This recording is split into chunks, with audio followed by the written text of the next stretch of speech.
This episode is powered by DENmeditation.com, with locations in Los Angeles that normalize meditation and make it available to all. Though meditation is the primary focus, the bigger goal is for people to understand and love themselves, thus creating more harmony in the community at large. To find out more about DEN Meditation's teacher training programs, retreats, and all things DEN Meditation, go to DENmeditation.com.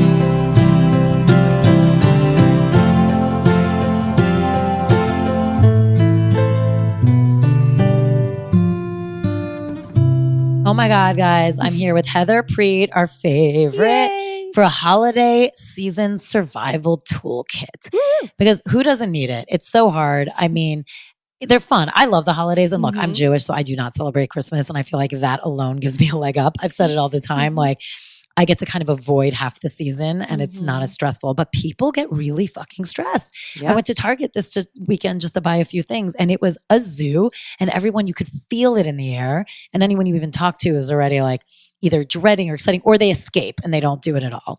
So we wanted you here because we wanted to like really run some scenarios by you so you can give us some practical and great advice and meditation advice, anything that can really help people bolster themselves with something really practical that's just going to make the holidays better, because we guys, the whole point is we're supposed to be enjoying them. It's supposed to be fun. It's supposed to be a time of joy. That's for love. And like everything's supposed to slow down a little bit, but everyone feels more stressed out. You're supposed to have time with your loved ones, whether it's family or friends or whatever you consider, or all your dogs, whatever it is.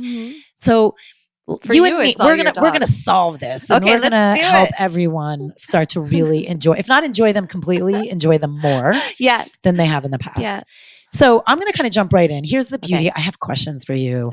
Like, our denizens were awesome. They really like sent stuff in. So you guys, I encourage you to always do that because it's really helpful. Like everything we're talking about today, and we're going to keep this nice and short, came from you guys.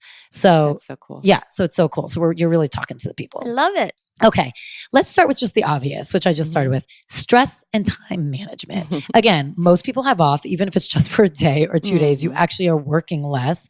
But there is something that is stressful. Some people actually said, if you're actually working through the holidays, it feels super stressful because you're trying to now include the holidays into it. For some people, it's just you're on vacation, but all of a sudden you're going to your family's house, let's say, but you're trying to squeeze in your family and then your childhood friends and then your cousins, and all of a sudden you feel pulled in a million directions.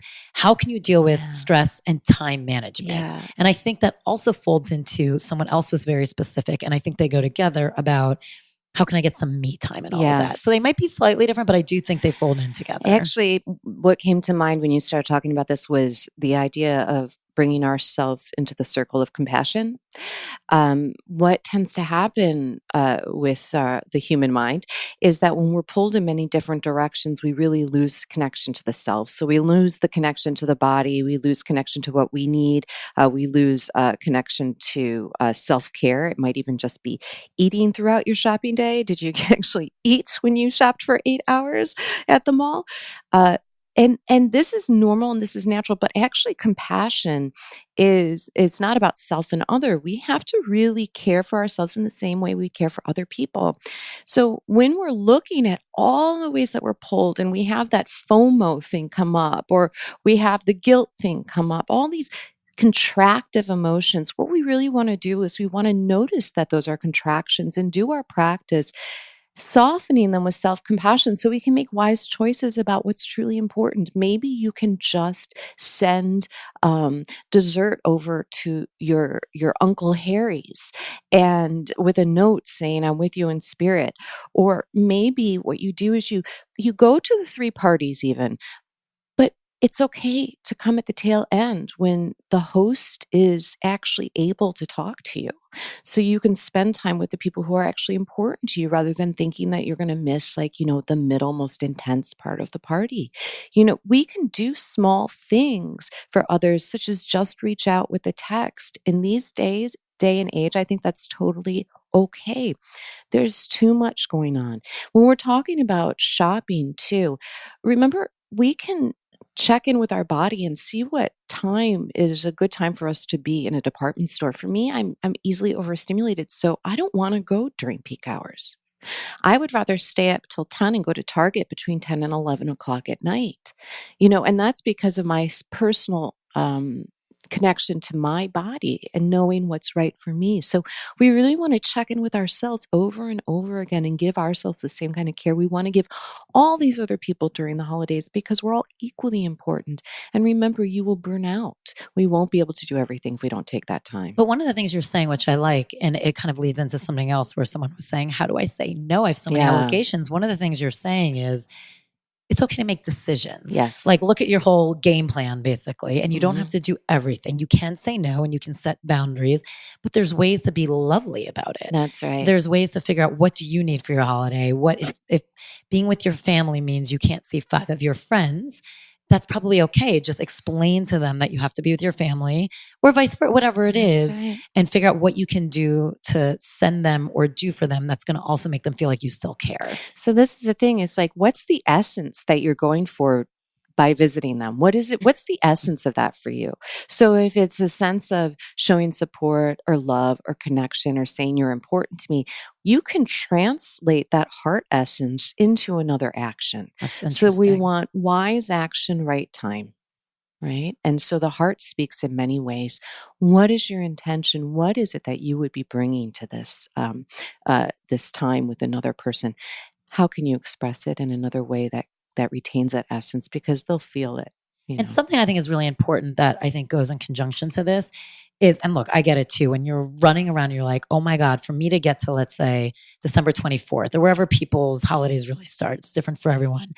I have so much to do to get there. I have so much to wrap up with work. I have so much to do to get for everybody. So I come prepared and I have everything, whatever it is, if you do a lot of gifts or cards. And then the problem is, how can you help people when they walk into that door, or when the actual holiday starts? How can you help people turn it off a little bit and now enjoy?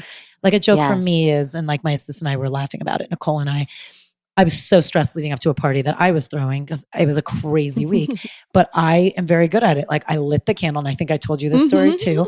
And I was like, as I was lighting the last candle, I was dancing. I'm like, my last responsibility. And then I had the time of my life. Like, I was able to be like, I just have to get to this point. And then I can just enjoy. I don't care what happens. I don't care if something falls or breaks. I mean, a mirror totally shattered. It's like, oh no. Oh, which totally. One? A whole wall, actually. Oh no.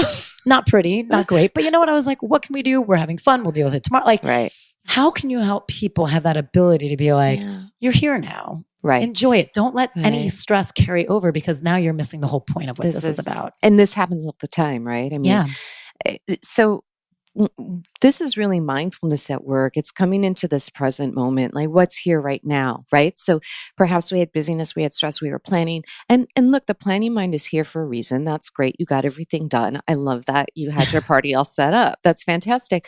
Unfortunately, people don't realize that they need to practice in this moment, or they don't know how to practice in this moment, in which the thinking mind, this planning mind, it's actually no longer necessary. Not only that, it's getting in the way of joy. Yeah. When we're caught in thinking and planning, we're not connected to our heart, which is where joy arises from.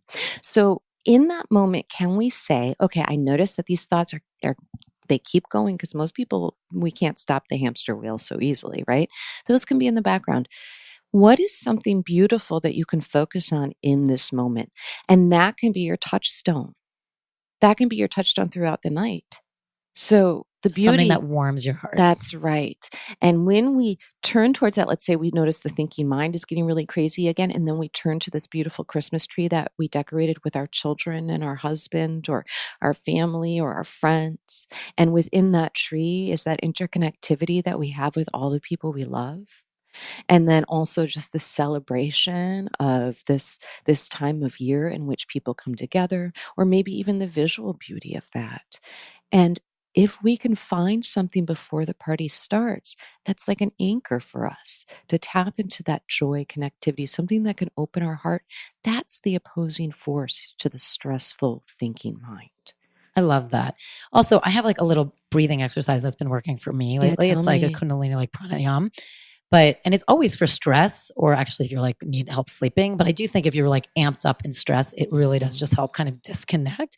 And it's nostril breathing, which remember like Hillary Clinton made very popular, but it's not alternate, because then you keep going back. It's literally just, close your right nostril, long deep breath in, and then close your left to do a long exhale right. But then you inhale again with the left. So it's always inhaling through the left and always exhaling through the right.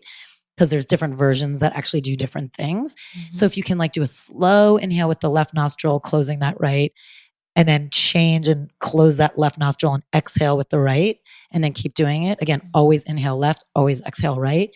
And you do it for even just 5 minutes, like that tenseness you feel in your chest will go away. That's right. And that could always help you before you walk into like a house or a party or a room so that you want to be more present. It's so important to do all of these things before you enter into a space. Yes. So we don't want to go when we're overwhelmed or when there's too much happening. What we want to do is take a little time to ourselves, do our breathing exercise, maybe do a different, that is mindfulness as well as working with your parasympathetic nervous system. And we can even have a beautiful phrase that lights the heart on that, on the in-breath peace Absolutely. and on the out-breath ease. Oh, I love that, peace and ease. Yeah, and just start to integrate into that system. And then having your touchstone. So when we forget, we can come home. Because usually in the middle of a party, you can't do, But I love the takeaway from special this breathing. part before we move on also is setting the boundaries. And I liked how you said, figuring out what the intention would have been if you were there and being able to replace it with something that is just as good. But you have to be smart about figuring out ways that you will feel good about it, but you can, and there are ways to do it. That's right. What about how you deal with holding space for others? So, one specific question we got was a mom's going through a separation and she feels like she wants to be there for her mom, obviously, but then there's times where it's like the last thing she wants. And frankly, she just misses what her holidays were before they got separated. So it's like she's going through her own shit, but then kind of has to show up for her mom, which she wants to as a good daughter, but it's difficult. But I think it's a two-parter for her specifically. How do I do it while I'm trying to balance what I'm going through and her? But how does one show up for someone who might be having a hard time in the holidays? Yeah, I mean, I think this example that you just gave is that, the woman who wrote in, she needs care as well. And so we do have to see, how depleted we are before we care for others. Although caring for others can also be mutually beneficial if we don't think of it as giving and receiving, instead just coming together to hold space for each other. But, oftentimes during the holidays, people re-experience lost loved ones, right? So that's on here too. Is it? Grief. Yeah. Yes. That grief that arises when things shift and change as well. Even as adults, sometimes we yearn for what Christmas was when we were kids. Right. Right. So if there is somebody who needs space held for them, I mean, one thing that we can do is we can start looking inside and say, what is when this maybe sounds morbid to some people, but at the end of my days, when I look back on this single eve, and I could have chosen being fully there for someone in a way that helps them to heal and for me to grow, or if I went to the party, what will be important to me then? Right. If we are on this spiritual journey, if we're on this journey of healing, we sort of start to see that everything is presented either to help us along the path or to be ignored and possibly become an obstacle, right? So we can make choices at all points. So how do we do that? If we've chosen that we do want to hold space, I mean, there's a few things. One, of course, take care of yourself. I never want anyone to go into a situation that's just too challenging for them. Are there other people that can support you while you're supporting them? Do you have a spouse or a friend that can be there for you while you support your mother or your father? Are there ways in which you can bring joy into that moment and allow that person to see that maybe there's a little glimpse of letting go of the sorrow just for a moment? Even if that person's not participating fully, we can help them to see that there's something more expansive here, that we have our suffering and our difficulties, but that there's also life. So for instance, in that specific scenario where the girl's saying, obviously her mom uses her as an outlet, but she's also sad that her holidays don't resemble what they used to be because of the separation. Is there something to her also, like obviously being there for her mom, but her letting her mom know it's hard for her too? Yes. And like together they can create something new? Right. That's right. And that would be the holding each other. Sometimes just this shared humanity, which is what you're pointing to, is the most healing thing. And we often feel like if one person suffers, we've got to stuff our suffering, right? And just coming together and having this might be a time to have an honest conversation. Mom, this is really hard for me, and I know it's really hard for you. And can we sort of be in this together, that this is difficult? And then can we also turn towards something that we can rejoice in together at this evening or during this time? So remember, balancing shared humanity, right? And always bringing yourself into the equation when you're caring for the other person. And if we feel like we can have a conversation like that, the healing that comes just from hearing someone say, yeah, me too. I mean, obviously now I'm thinking that's a whole movement, right? Is the Me Too movement. Right. But yeah, I suffer too. And we can get through this together. But let's be honest that we both hurt. And we don't feel so alone. What about, I mean, this just popped in my head, but I'm sure, some people actually mention feeling lonely and single, but off of this, what about people who split up with someone? So, because I do find big, like cornerstones or touchstones or celebrations throughout a year that you used to do with someone all the time are really difficult for two things. It's like either you feel like you're doing it totally different and you miss what you used to do, or you're doing it exactly the same and you miss how it felt before. You know what I mean? It's like either way, it's hard because it's different and there's no way around it being different. And I do think that goes to loss also when you lose a parent or a spouse or a child or something. It's never going to feel like what it felt like before. So what's some advice in that, where if there's something in someone's bubble that changed, whatever that may be for whatever reason, how can they, obviously there's going to be sadness. And I think that's advice number one. It's okay to be sad. That's right. And okay to know this is going to be a harder holiday maybe than others. That's right. But what can people do to also maybe try and like bring the joy in and remember that there's still beauty out there? That's right. We get so caught in the past and we get caught in something called comparing mind. And that's something that we really want to watch during the holidays is comparing mind. I mean, I think that New Year's is a time when people do a lot of comparing mind. I had so many friends in 1999 and we all partied and all this. And now I'm like, there's two of us and we're hanging out in the living room ordering in. Watching like old movies. Right, exactly. And so what we want to know is that this is tunnel vision, and it will only cause difficulty, the comparing mind. So it's okay to rejoice in the past. It's okay to even mourn if it's something like there's someone who's not here with us anymore. Take that time to honor the mourning. We absolutely have to take that time to honor the mourning because we're never pushing things away and saying this doesn't exist. And then how can you honor that person who isn't here? Or how can you honor the change in a relationship? Or how can you honor, yourself? If, let's say it's a breakup that was necessary. That's right, a breakup. How can you honor that shift, right? In a celebration of beginning anew. So beginning anew is a mindfulness phrase. It's like when a leaf falls off the tree, it doesn't just go to nothingness, right? So we can know that leaf transforms into the soil to allow other flowers to grow. And in that interim, sometimes it's very hard to find the joy, but can we water that seed, knowing that seed is here? There's always going to be change, ebb, flow, loss, sickness, wealth, lack of wealth. All these things will come and go. But if we forget that as one thing dissolves and pulls back, another thing is rising, and we need to embrace it for it to truly bloom. If we forget that, then we miss the miracle, of the coming and going. So how can we honor the loss and celebrate beginning anew? I love that because I like the honoring part too, because I think no one's telling you shove your feelings down or pretend that person's not here, or don't be sad about that horrible loss that you're sad about. But I do think that's so beautiful of honor. Don't not open your eyes though and see what is there. Because there is something there and it deserves your love and it deserves your attention, because with that can grow into something so beautiful. If you don't give it that attention, it's not going to grow. So it's like you have this responsibility almost, which I think is beautiful. I think to me gives you purpose.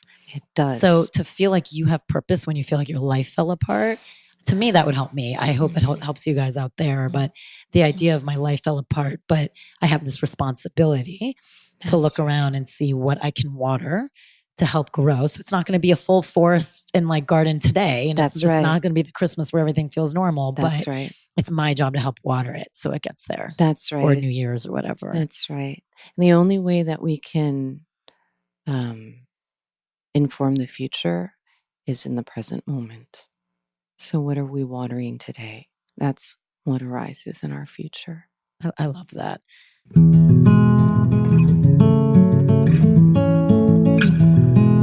Hey, sorry to interrupt. I want to talk about our next DENtalks live. We are so unbelievably lucky. We have Sean Korn. She was one of the first internationally celebrated yoga teachers. You know how we know everybody on IG now? She was literally one of the first that everyone started talking about. And she's just known for activism. She actually started off the mat and into the world. And since 2007 has taught so many leaders of activism to bridge the gap of injustice around the world.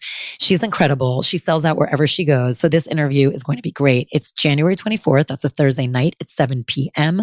Don't forget what comes with that. I promise it'll be an in-depth conversation.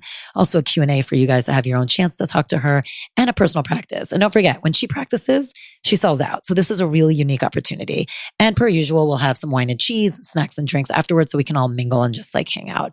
This is incredible. I can't express how lucky we are to have her. I hope to see you there. What about people on the flip side who are just single? I mean, especially New Year's is really hard for that. I feel like New Year's and being single or a birthday are really hard. So what's advice for that? People are just lonely. And yes, and I understand. And of course, I've been single throughout my life, and we're in LA, there seems to be a lot of single people. And it is hard. And, again, I think that the listeners know we're always saying honor the difficulty. What I've done at those times in my life, intentionally cultivated, was instead of looking at the lack of romantic relationship, turning towards the love or the support that other type of relationships give me. We often sort of say, well, yeah, my friends should like me, or, oh yeah, whatever, I have a lot of friends. This is actually not taking in joy. This isn't seeing the big picture. We want to balance the mind once again, right? If we're continually turning towards what we don't have, we're not seeing what's here. It's so there's many parables about this that have to do with gemstones, and in Buddhism, there was this is kind of a weird, gross story, but all of them are actually, if I'm going to get down to it. But there's a wrestler, and he had this very expensive ruby, this huge ruby that he wore in his hair, and he lost it during a match in which he had gotten a cut on his head. He hit his head on the ruby, his head split open, and they lost the ruby. And of course, the story goes that he looked his whole life for the ruby, but the ruby was actually sewn into his head, which is disgusting. But if you guys get the point, is that we miss the healing nectar that's in front of you right now. We miss it because we're turning towards the lack. The lack is real. We're not saying it's not real, but what's here to support you through that? We can't do it alone. We just can't. We can't do it alone, trapped in the mind of feeling that we don't have. We really need to open our eyes and see what's supporting us here in this universe, in this world, and with our relationships. Also, I think it goes back to what you were saying in the beginning, which is take stock of what it is you're looking for. Like, what's the essence you're trying to feel in those moments? And by the way, for everyone, that's very different, especially New Year's. And by the way, it can change every year. That's right. Like some years you're like, I just really want to party. I want to be out. I want to be festive. I want to be among people. Some years it's like, I really just want to be eating like Chinese food and sitting by myself or with like a couple friends, watching movies, like whatever it is. Are you feeling social? Are you feeling introvert? Are you feeling mellow? And I do feel like there is something to that of like taking stock, whether you're single or not, figuring out what was going to make you happier. And then I think you can make it happen, because why not just tag along with a couple friend of yours if you don't have single friends right now? Be what parties are you going to? Can I come? Of course. And chances are you'll have a good time if you don't, like you said, you don't look at the lack and you don't carry around this imaginary, I don't have any one person. It's just like, I'm here. Exactly. Or if it's like, who else might be wanting to be mellow? Or do I want to be home by myself? And instead of looking at that as a bad thing, am I taking a bath? Am I doing bath salts? Am I buying extra special things I normally wouldn't do during the year, but I'm making it a little fancier for me? Or, I'm, whatever, like, I think you're right. There's something really interesting of not looking at lack and then figuring out what it is that would actually make you happy, whether someone was with you or not. That's right. And then just making it happen. And there's a way 100%. You can pretty much make anything happen. And I'm going to piggyback on what you just said, which is that what often happens is we have a story about what it means if we make those choices. And it's almost like a sign of like emotional or spiritual maturity when you can actually stay home during a holiday and not have the story. Yeah, because that's what you wanted. Right. You didn't want to go out and not have the stories of, I should be doing something else. This means that there's something wrong. And really investigating who gave you those belief systems, who put those stories on you, and do you believe them? No, to tell you the truth, honestly, Tal, I am so psyched. We went to a restaurant for Thanksgiving this year. I was like psyched to do that. But that's why you have to figure out what you want. And I think that's the key. What's going to work for you? What's resonating with you? And by the way, for some people, it may be, I want to go out and go crazy and be social. Like that's not a bad thing either. And staying home is not a bad thing. That's right. It's just being honest with yourself. Yeah. And you have to check in first, right? I was, for sure. There would be past years where I would be like, oh, I don't have a big Thanksgiving dinner to go to because I had this idea that somehow that meant something was wrong with me. There was something missing. And actually, when I look deeply, I like simple holidays. Right. And I got to go to your house and I went all around. I had 3 parties that night and I thought, how can I work this? And like I said, going to the end of parties is fantastic. Hey, and I talked forever. Yeah, that's my jam. I want to go when there was still a ton of people at your house. But it was a good party. But by the way, I like that. And right. That's the thing. I'm not forcing myself to do it. And the year I didn't want to do it, I didn't do it. See, that's the thing. And the really year it was stressing me out. I was like, no. Yeah. It's really stressing me out. Not just the stress of putting things together. I got you. Like, I got like you. Not happening. Yeah. Well, that's the thing is like, what do I need right now? And then what's getting in the way of turning towards what I need? And it couldn't be a story. It could be a preconceived notion. It could be this idea of what a holiday is supposed to look like. And I really encourage everyone to allow each holiday to be exactly what it is. It's perfect exactly as it is. All the causes and conditions have led to this moment. This is what this holiday looks like. Just like every flower looks different. You're not going to throw away a rose because it's got more or less, petals on it. That's the rose. And so when we have this preconceived notion about I'm supposed to be with somebody or it's supposed to look like this, there's supposed to be 20 people at my house for dinner, or I'm supposed to, want to go out and party, we're really doing ourselves a disservice because this is about creating joy this season. And creating joy comes in so many different ways. That's right. What about for people who we got a lot of how do I set boundaries? So and I think we talked a little bit about it as far as the obligations, but how you do it. One of the things I liked was very specific was how do I not take on everyone else's stress? So maybe they're not particularly a stressed person, but especially if you deal with the mom who everything has to be super one way, or the husband's family or the girlfriend, whatever it is. How can you not take on other people's stress? And then ultimately it's just ruining any fun. Yes. So this is a good one. So, so we're talking about boundaries as far as emotional boundaries, as far as different people's energies and how we relate to them. And oftentimes there's a pattern that's been set from, childhood and in family units. So, it may not happen this year, it might not happen next year, it may not happen the year after, but if we have gentle, consistent, turning towards well-being, eventually that will integrate into this sort of family dynamic. So, unfortunately, that kind of stuff doesn't get fixed right away. But what we can turn towards is what is healthy for me. And I do that before I go to any family thing. And actually, I work on that for about a week, if not more, before I go to any family thing. Now, everybody. Exactly. I mean, don't start the day before. And what's right for me, and I can base that on previous, experiences, is a nun actually at the nun at Thich Monastery in France, when I was there, told me that I needed to guard my speech when I was with my mom.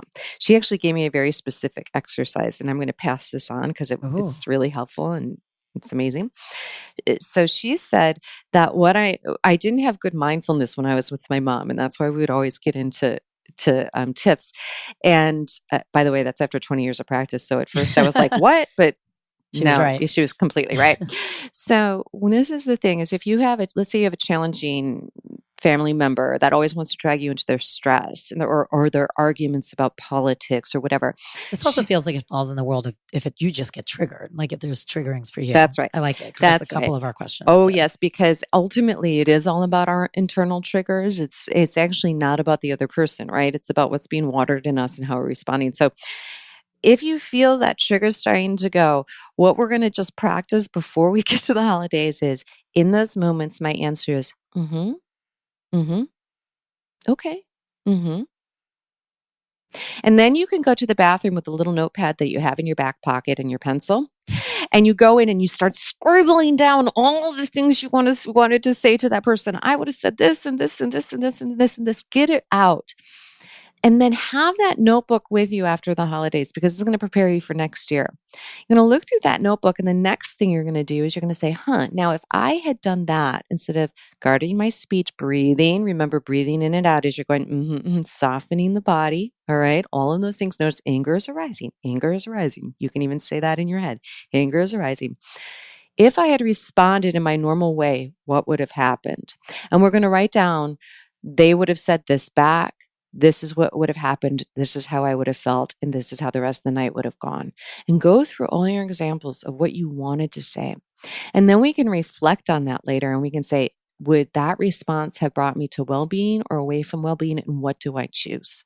Listen, mindfulness, all this is about choice. So let's get all the information. Let's get all the facts. Let's get the whole Mueller probe. I'm going through my entire history being like, should have done a lot more. There was some lack. Exactly. Oh, girl, I feel you. No, it's smart. Although I'm about to go on a trip with like my entire family. Yes.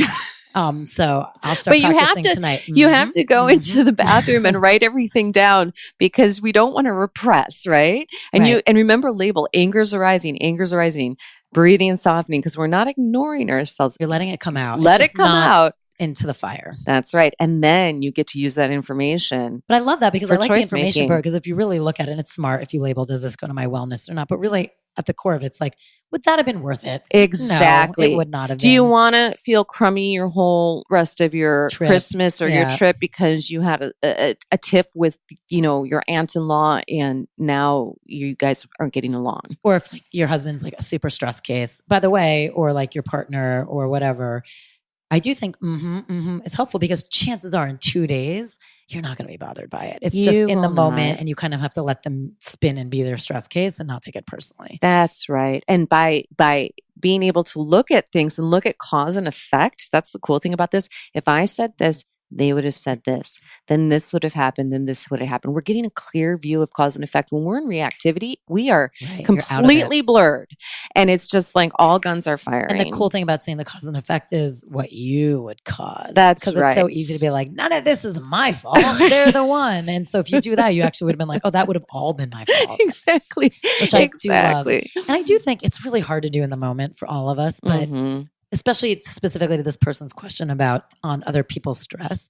If you have the ability to detach from it and not take it personally and do this exercise, that person's struggling. And that's also part of who they are. Whatever it is, maybe that's their personality. And you kind of have to just let them have it. And if you can giggle about it and support them, whatever it is, and just acknowledge, I do that with my mom. She is such a stress case that way. So anal, you can't eat after she puts everything, it's crumbs. And I just know that's how she is. So I'll always make sure things are clean around her. If it's not, and I can see her face start going crazy, I'm like, I know you, don't worry, I'll do it. I cut it off at the pass. And part of it's because I just accept her versus getting angry at her for it. I'm like, I know her, so why would I therefore be a pig or messy or all these things in her home when I know that's going to drive her crazy? Right.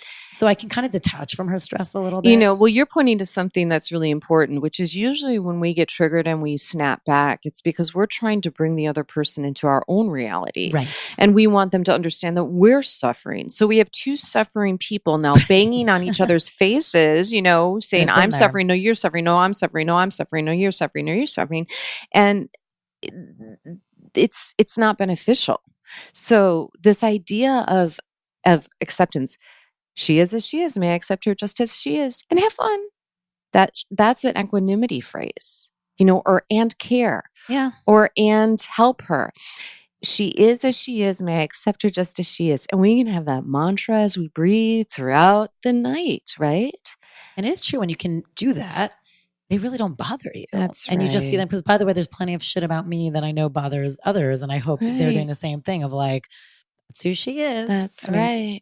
what about like, does this stuff work to the extreme of like politics, like different political views, which I know right now in the world is, especially in the US, is really It's really hard. hard. Is that still the same idea though? Like, Yep. like same activity? Yeah.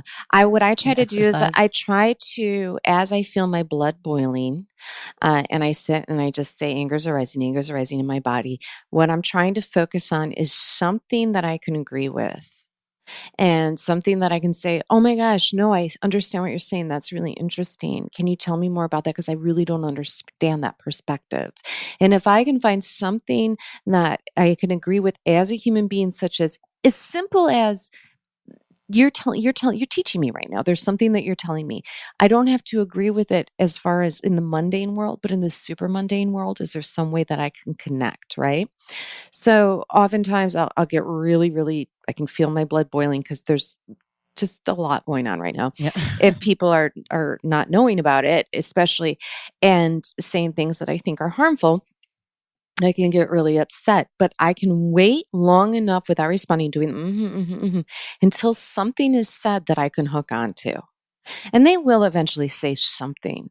And if it's just hate speech, that's something completely different. That's Right. different than politics. Hate speech, That's different. Yeah. Speak up or leave the room, one or the other. Yeah. But if we're talking about like this, that you voted for this person, you voted for this, why did they vote for them? And then can we respect the fact that they have a belief system? Can we start to understand their belief system, not because we want to be swayed by them, but because we want to get closer to another human being because we care? And isn't that more important than somebody being quote unquote right over dinner? I love that.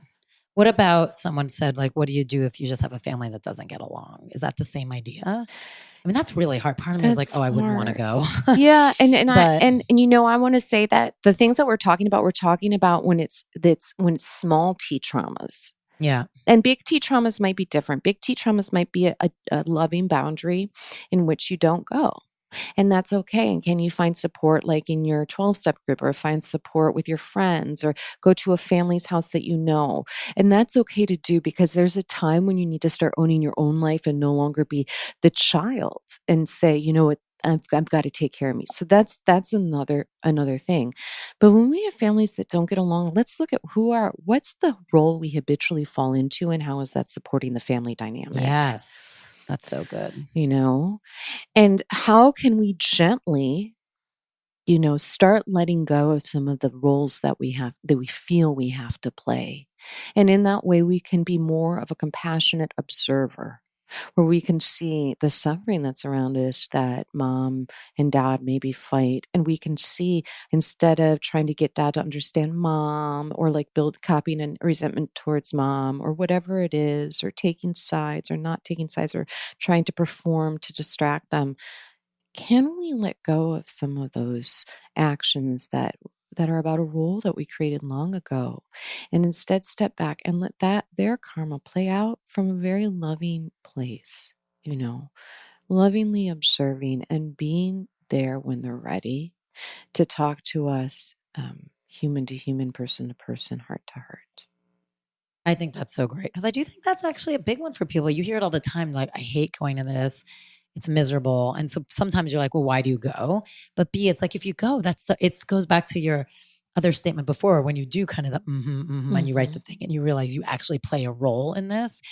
It's like, change your role and watch how that automatically is going to shift the play. Yes, it will. Yes, I mean, it's will. going to. And it could be extremely, listen, doing this, not playing the same role, or thinking that we have to do certain things, can feel very uncomfortable at first. Over time, we start to see the benefits of it. And we may even find out we're the only one who's imposed that role upon ourselves. Right. No one else might have even been aware of the contract So of mind we've interesting. made. I've got to be the one who saves everyone. Well, maybe no one ever asked you to. That's so interesting.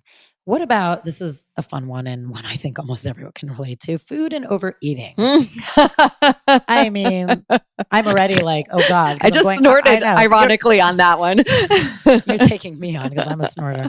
It's hard. Yeah. Because there's so much good stuff. Yes. It's festive and you're sitting around. What do people do? Yeah. So I'm saved from a little bit of that due to my myriad of food allergies. So I've always had to really pick and choose. I'm gonna come from two different angles, okay? Because I do think there's different angles for this. So one is, can you be okay with an overindulging for one day? That would be one of my angles too. So what we want to notice is the inner critic. Is it less that you have a little bit of a full tummy, or is the inner critic saying, God, you're going to get fat, or you shouldn't have done that, or like I can't believe your pants are tight Yeah, today. you're exactly. That's where the suffering comes from. The pain of a bloated tummy, that's going to pass in about an hour to 2 hours, right? But when we start to create this internal system of abuse around our choices, that's what we call suffering. So how can we be compassionate? It's like, can we make a choice? Yes, maybe I'm going to eat a little bit more today, and that's okay.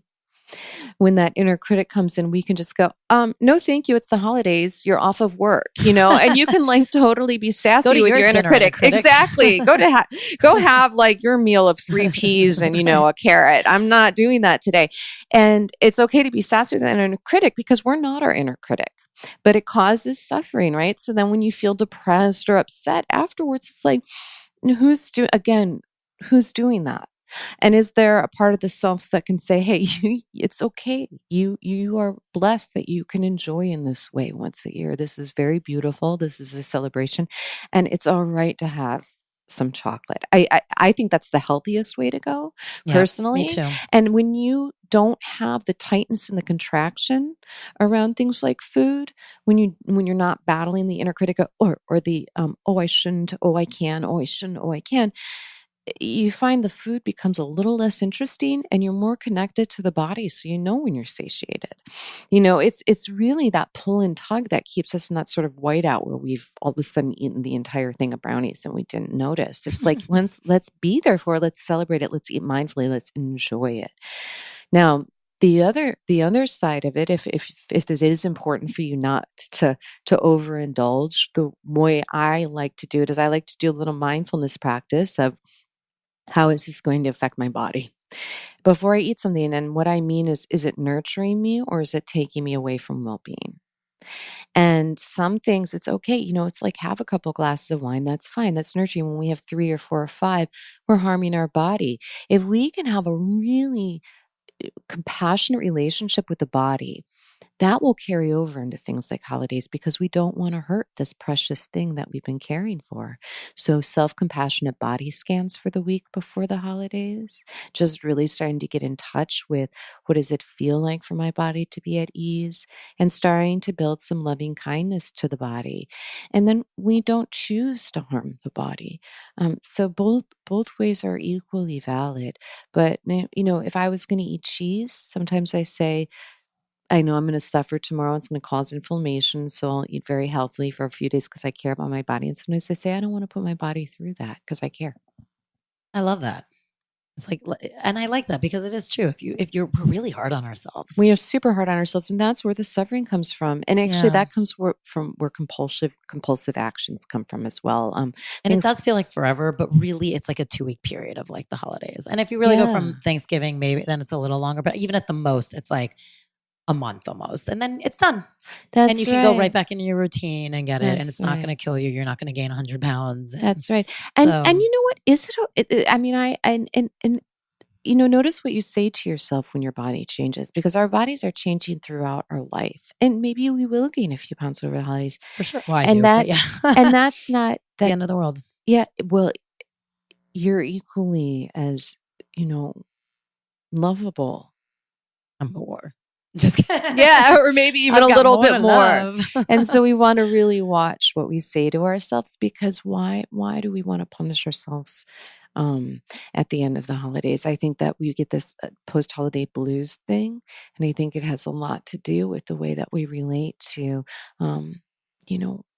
who we were during those times or what happened during those times. And I think it goes back again to stress and checking in. Is it going to stress you out more to be intense about what you eat or don't eat? Or is it going to stress you out more to feel a little bloated? And everyone's different. That's right. Like for me, I'd be more stressed being intense about it than just kind of being a little bloated and enjoying myself and then maybe figuring it out afterwards. But for some people, it's really overwhelming feeling That's that right. way and it stresses them out more. So That's it's almost right. like, again, check in with yourself. And then I think that could really help you make the clear decisions like, okay, so whatever your rules and parameters are, you can still be around. And again, what is this about? It's about the people you're talking to.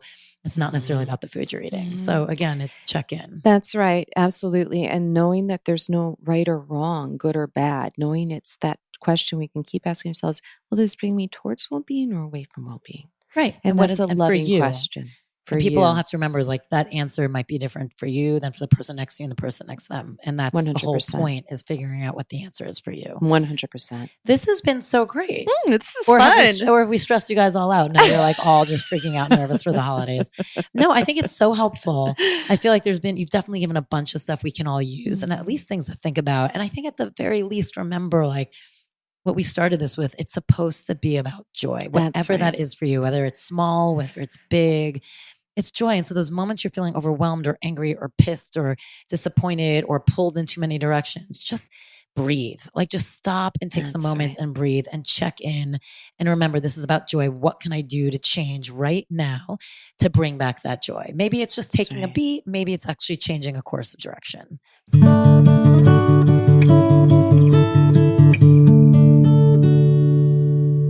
So now Heather's going to lead us in a holiday centering meditation. And the beauty about this, you guys, is you can also do it while you're sitting there listening to someone. So if you're really feeling stress coming up while you're actually at a table or in a conversation, start this practice. I hope you enjoy it.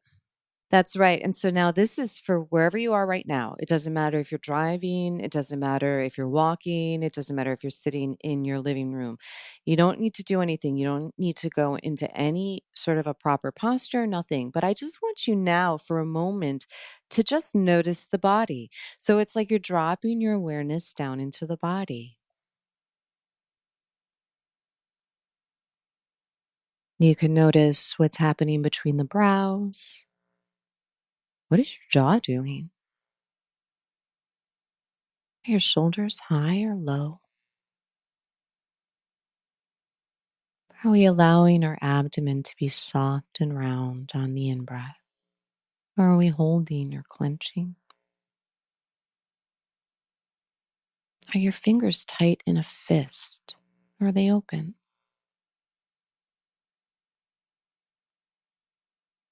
Are the hips tightening around the lower back?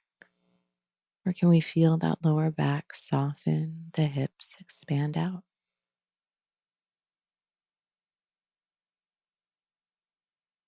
Are the thighs tight so we're pulling the thigh muscle upward? Can we just let the thighs be, softening down to the calves?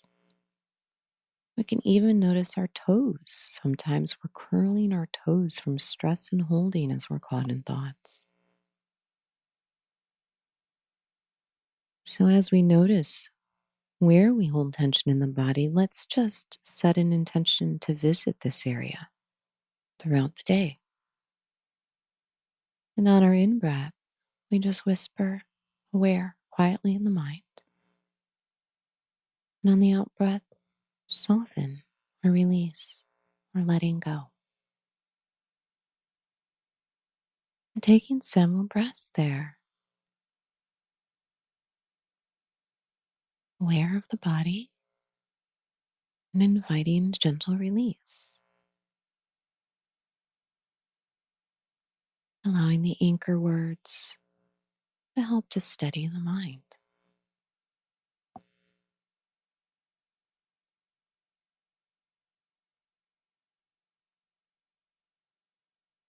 And if you'd like to add a heart quality to this throughout your evening, throughout your day, throughout your holidays, just choose a quality that you wish to imbue your time, your interactions with.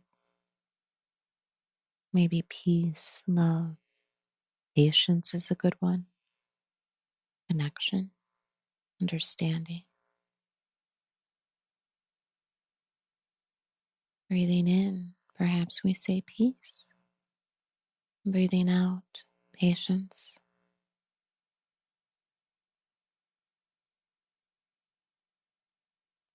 You may even imagine these qualities, feeling the areas of the body that hold the tension, that habitual fight of the present moment that we carry.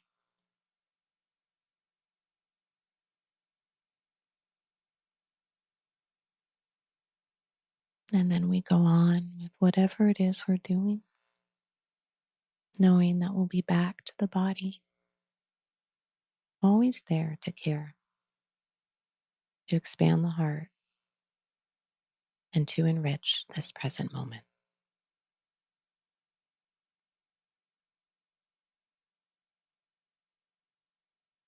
Thank you. This has been so great. And happy holidays to all of our family out there. You guys have really made 2018 awesome for all of us. So we really hope that 2019 is just as exciting, and go experience joy, whatever that looks like for you. We hope that if you got anything from this episode, it's that. And Heather, thank you for making it easier for everyone. Oh, my pleasure. Savor, you guys. Savor. Don't miss the chocolate thinking about guilt or your waistline. Savor the chocolate. Enjoy. Savor the moments too. Savor the moments. And so hopefully, and the chocolate. And hopefully this just makes it might not make it the perfect holiday, but hopefully it makes it a little bit better. That's right. 10% better is good for me. I like 10% better. Yeah, Dan Harris. Happy holidays, everyone. Happy holidays. DENtalks is produced by Mike Burns, Nicole Rappi, Reem Edon, and music is by Alex Fetter. If you haven't subscribed, please do. And also, wherever you listen, please go and leave us a review. It's so greatly appreciated. It really does help us out. If you want to keep talking about all this stuff, please join our community on our secret Facebook page. Go to Facebook, search DENtalks Podcast, and join us there.